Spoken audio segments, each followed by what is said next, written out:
আমি জনশ্রুতিতে শুনেছি মানুষ মানুষকে ভালোবাসলে ভালো লাগার অনুভূতিটা এতটাই কোমল হয় যেখানে যার কথায় কোনো আঘাত পায় না কোনো হৃদয়।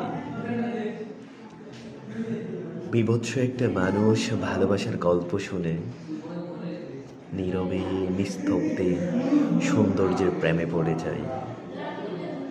সেখানে সাদা কালো কোনো ম্যাটার করে না, একটা চলন্ত পথিক সে একটু আশ্রয় খুঁজে, সেটা গাছের নিচে হোক অথবা কোনো মানুষের কথার ছায়ে হোক। আমি তো একজন উদাস প্রেমিক,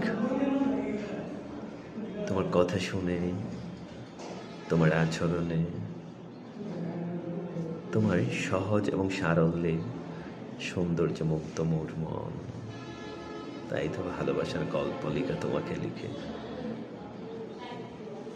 তুমি সুন্দর, সুন্দর তোমার মন, এটাই ভালোবাসা।